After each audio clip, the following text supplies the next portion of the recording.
اور بات کریں گے تحریک انصاف کے ناراض ایم این اے احمد حسین کی، جنہوں نے کہا ہے کہ عدم اعتماد کی ووٹنگ والے دن اسمبلی نہیں جاؤں گا۔ انہوں نے کہا کہ عمران خان کو چھوڑنے والے کو بے غیرت سمجھتا ہوں۔ یہ گفتگو انہوں نے ARY نیوز کے نمائندہ خصوصی نعیم اشرف بٹ سے انٹرویو کے دوران کہی۔ سائل موجود تھے اور میں ان پہ احتجاج کر رہا تھا، غریب عوام کو میں ڈیلیور نہیں کر سک رہا، اور اس کے لیے وہاں کے منسٹرز جو ہیں وہ رسپانسیبل ہیں، وہ مجھے چلنے نہیں دے رہے۔ اور میں نے یہ شکایتیں خان صاحب کو بھی 1000 دفعہ کی، لیکن ایز ایم این اے میری بات کبھی بھی سنی نہیں جاتی تھی۔ ساؤتھ پنجاب وہاں کے جو منسٹر ہیں انچارج، ان کے حوالے کر دیا گیا۔ آج میں آپ کو یہ کہتا ہوں کہ ان کے حلقے میں 11 ارب روپیہ لگا ہے، اور میرے حلقے میں اس کا 10واں حصہ بھی نہیں لگا۔ میں اپنے مطالبے کرتا رہا، کسی نے سولوشن کی طرف نہیں لیا ہے۔ وہی پتہ چلا کہ میرے اوپر الزامات لگ گئے پیسے لینے کے۔ میں نے تو خود زمین گورنمنٹ کو دی ہے 40 کروڑ کی 1 مہینہ پہلے، میرے اوپر پیسوں کے الزام لگا رہے ہیں۔ میں نے 1122 سینٹر کے لیے دی ہے۔ ہم تو لینے والے نہیں، دینے والے ہیں اللہ کی مہربانی سے۔ اب سر میں تو پارٹی سے مطالبے کر رہا تھا اپنے مسائل حل کرنے کے لیے، اور نہ میں سندھ ہاؤس میں تھا، اور اس کے بعد مجھے انکلوڈ کر دیا گیا۔ انکلوڈ کرنے کے بعد یہ ہوا کہ اب میرے گھر پہ حملہ، مجھ پہ پیسوں کے الزام۔ یہ بتائیں کہ یہ پارٹی کیوں لوگوں کو دھکے دے رہی ہے؟ جو آگے حالات بن رہے ہیں، عدم اعتماد آنا ہے، اس میں کیا کریں گے آپ؟ سر میں پارٹی کے ساتھ کھڑا ہوں، میں نے کسی کے ساتھ اعلان نہیں کیا۔ میرا دل توڑا ہے انہوں نے۔ خٹک صاحب نے ان کی مخالفت کی ہے کسی بات پہ، میٹنگ میں پوچھے خٹک صاحب کے مقابلے جواب کس نے دیا ہے؟ احمد حسین ڈیر نے دیا ہے۔ میں خان صاحب کو ارطغرل کہتا تھا، خان صاحب کو چھوڑنا بغیرتی کہتا تھا میں۔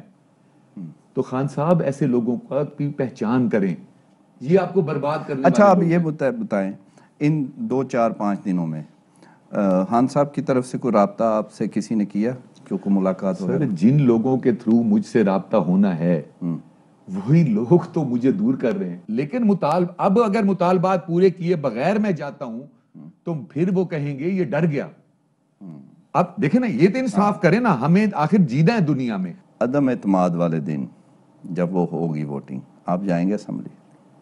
سر میں نے تو شروع سے کہا ہی یہ ہے کہ میں نے اسمبلی میں جانا ہی نہیں ہے۔ 3 مہینے سے میں کہہ رہا ہوں میں نے اسمبلی میں جانا ہی نہیں ہے، نہ میں گیا ہوں۔ اور اب بھی نہیں جانا؟ میں نے نہیں جانا۔ میں نے نہ کسی اپوزیشن سے ملاقات کی ہے، نہ میں ادھر سندھ ہاؤس گیا ہوں۔ میں نے تو پارٹی سے گیلا کیا ہے کہ میرے مطالبات مانے، جو ایز ایم این اے نہیں مانتے۔ جب پارٹی کو مجبوری پڑتی ہے میں کام کروا لیتا ہوں، کیونکہ اپوزیشن کو یہ پتا ہے کہ جب بھی وقت ہوتا ہے یہ ہمیشہ پھر خان صاحب کے ساتھ کھڑا ہو جاتا ہے۔ اگر انہوں نے میرے مطالبات پورے نہ کیے تو ہو سکتا ہے میں سیاست ہی چھوڑ دوں۔ عمران خان ہمارا ایک خواب تھا۔ آپ سیاست چھوڑ دیں گے لیکن دغا نہیں کریں گے عمران خان سے؟ سر میں تو دغا کرنے والا تھا ہی نہیں، ہوں ہی نہیں۔ میں تو مطالبات مان رہا ہوں۔ خان صاحب کو یہ چاہیے کہ چیک اینڈ بیلنس رکھیں۔ یہاں تو یہ ہو رہا ہے کہ چیف منسٹر سیکریٹریٹ میں جو وہاں پہ ڈی سی سی پی او آر پی او لگتے ہیں وہ پیسے دے کے دیکھیں، میں نے گیلانیوں کو اللہ کی مہربانی سے ہرایا ہے، میں نے بوسن کو ہرایا ہے جو کہ ہیوی ویٹس تھے۔ وہ کہتے ہیں اس نے کیسے ہرا لیا، اس کو ختم کرو، یہ راستے سے ہٹاؤ۔ اب جو آپ کے پی ٹی آئی میں ہیوی ویٹس ہیں میں ان کے لیے کانٹا بن چکا ہوں۔ تحریک انصاف کے ناراض ایم این اے احمد حسین کا انٹرویو آپ نے ملاحظہ کیا، اس حوالے سے بات کریں گے۔ معاون خصوصی شہباز گل ہمارے ساتھ ہیں۔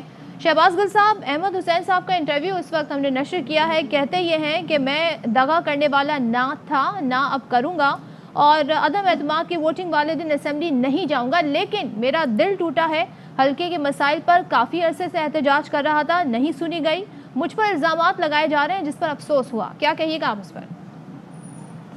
بسم اللہ الرحمن الرحیم، بہت شکریہ آپ کا۔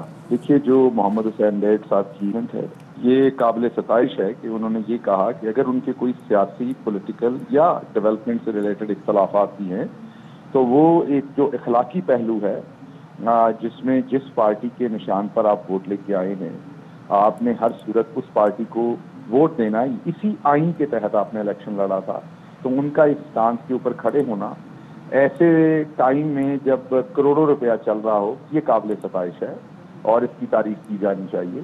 رہی بات یہ کہ ان کے جو کام نہیں ہوئے یا ان کے جو تحفظات ہیں وہ ہمارے دوست ہیں، ہمارے بھائی ہیں۔ پہلے بھی جب میں پنجاب میں تھا تب بھی ان سے وہاں بھی ملاقات ہوتی تھی، ہمارے سینئر پارٹی لیڈران سے بھی ان کی ملاقات ہوتی ہے. ابھی بھی ان سے آج سے مہینہ ڈیڑھ 2 مہینے پہلے تفصیلاً بات ہوئی تھی.